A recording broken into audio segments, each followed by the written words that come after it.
Only one Eastern Conference team has swept the Warriors in the Steve Kerr era.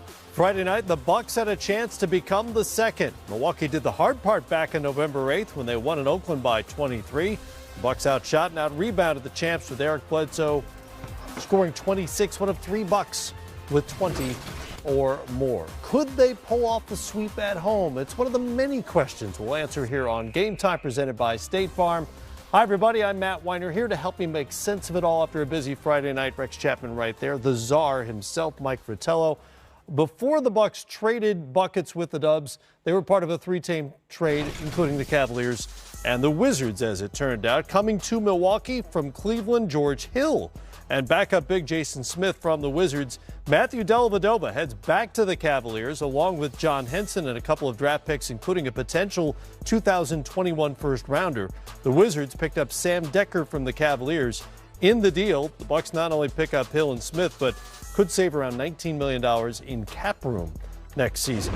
On the court, the Warriors got their first look at Milwaukee's new building as they wrapped up a 5-game trip. Always intimidating getting a look at that guy as well, Giannis Antetokounmpo. There was splashing early on in this game. Yes, they were. You can't leave that guy open. Steph Curry averaging 36 a game over his previous 2, and then it's Klay Thompson, a little pull-up jumper. He had 20 on the night. Here's Giannis. Oh, my goodness. He just unfolds at the rim. It's like he's got another elbow joint. His arms are long enough. We may have to check. Eric Bledsoe, 14 on the night. Milwaukee up by 3 at that point as he knocks down the 3, but the 3 ball was not kind to the Bucks on this night. Andre Iguodala beating the buzzer. And the Warriors take a 6-point lead to the half. Third quarter. We're moving it. Great ball movement. They share it like nobody in the league. Season high 15 for Andre Iguodala. 32 assists. Curry for 3 was 4 of 9 from out there. Golden State's lead is 7. Just beautiful basketball. I mean, when you share the ball like that, good things will happen. Bucks down 8, need to make something happen. Giannis is just the man to do it. He had 22 and 15. That cut it to 6, but Dubs down the stretch, pretty tough to deal with in any venue. Well, you know, we wind up talking about them being able to make shots and score points. But how about their defense holding Milwaukee to just 95 points? Curry went for 20, and on a night that Kevin Durant had his worst shooting night of the season so far, Golden State manages to win by double digits against a very good Bucks team on the road. They were plus 36 from the three-point line as the Bucks suffered their season worsts in points, field goal percentage, and three-point percentage after going 7 of 39. Warriors finished their road trip 3-2. Here's Steph on making a mark in Milwaukee. Bear it out as well. They've now won 6 of their last 8. How close to right are the Warriors now?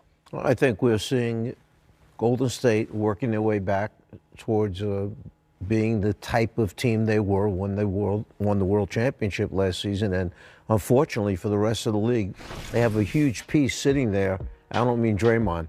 I mean Boogie Cousins, right, who also is going to come out and try and blend his talents with the rest of them. Well, part of the equation, of course, is the three-point game. They knocked down 19 in this game. Well, that's what I'm asking. Coach, did you ever have a game where you were outscored from the three-point line 57-21? You're not going to win at any level. Well, you remember, I wouldn't let my team shoot threes. That's how people made it sound like, don't shoot threes. I never told them that. That's right. Well, the flip side of this for Milwaukee, it might just be a blip. This is what they do now, but 7 of 39 is not good on your home floor from three-point range. No, you got to find a way to make some shots, and hopefully they're gonna start putting this together. They've made a deal today.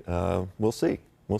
Matt, the great debate, if it's just coaches talking, what do you do when everybody shoots threes, but you have a team that your players don't make threes? Right. They don't have range on their shot. So what do? Do you play that way because that's what everybody else is doing? Or do you wait until you either acquire players that are capable of doing that? And that's why Milwaukee did the trade for George Hill. Sure. He's shooting 48% from the three-point line. That's an interesting philosophical question. Warriors head back home. They'll take on the Minnesota Timberwolves on Monday, when we would expect to see Draymond Green back on the floor. Remember, he's missed the last 11 games with a sprained toe. Of course, the Bucks are trying to make a name for themselves. LeBron James doesn't fall into that category. And yet, LeBron posted game notes from San Antonio that indicate He's a rookie. That's right, R right there. The 4-time MVP wrote that he's going for Rookie of the Year now. How about him finding that? Yeah, right. Why is he looking at game notes? Yeah, but that tells you how into his job he is. I love that. That's crazy. The most accomplished rookie ever, and his young crew were looking for a 5th straight win as they finish their in 18 attempts as he goes for 36, 8, and 9 assists. Spurs outscore the Lakers 44-21 in the 4th quarter.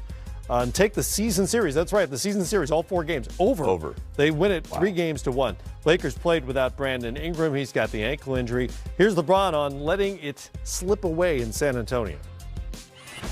A very good Memphis team that won tonight on the road, and they've been playing extremely well. So we let this one get away from us, but it's a 48-minute game. It happens. We need to learn from it, but we got to get ready to go. LeBron had 23 the first half and then was held to just 12 the second half. What adjustments did you see were made on him? So we held him to 36 then, or 35, whatever? Correct. Okay. Pop bemused as always by the questioning after the game. Well, what can you take away if you're a Spurs fan or if you're Greg Popovich from a game like this? They have been grinding lately, trying to figure it out. Huge production from the bench, the kind of production they haven't been getting, frankly, from this team. Pirtle and Bertrand's tonight, fantastic. But DeMar, they're going to have to go to him. He's a scorer. He likes taking on this role of being the leading scorer and leading the team, but he's going to have to do a lot of it, get up a lot more shots than maybe he likes taking during games. Well, you have to get productivity from guys like Bellinelli, and as many times as I've seen San Antonio this year, I haven't seen the 2 guys, Pirtle and Bertans, come through and produce together the same way. And the perplexing thing, as an outsider looking in, you pick up the paper one day, go online, look, and they score 130 points one night. Then the next game, they score 96 points. And there's that inconsistency because those other players, besides DeMar DeRozan, and Aldridge, hasn't been bad. Okay, he's played pretty darn well. Other guys have to step in, and they've been injured with their backcourt from the beginning of the season. This is also one of the rarer games where the Spurs outshot an opponent from 3-point range. The Lakers obviously aren't a very good 3-point shooting team, but they knocked down 2 more than the Lakers. Maybe that's part of the matchup and the reason they won this season series. Well, it seems like everybody gets healthy when you're making threes in this league. You shoot enough, you make them, you have a big night. Late in the game, they were really going at DeMar, trying to get a matchup with Lonzo Ball. And they took advantage late 2 or 3 times down the stretch just to get the matchup they wanted. DeRozan's done that to a lot of guys over the course of his career. Stick with us. Much more is on the way here on Game Time. Andre Drummond was guaranteed not to give up any real estate to Joel Embiid Friday night. We'll show you what he and the Pistons did give up to Philly. Plus, after some improbable late-game catastrophes, the Nets pull off perhaps an even more improbable win over the league's best team. Stick with us. More highlights on the way.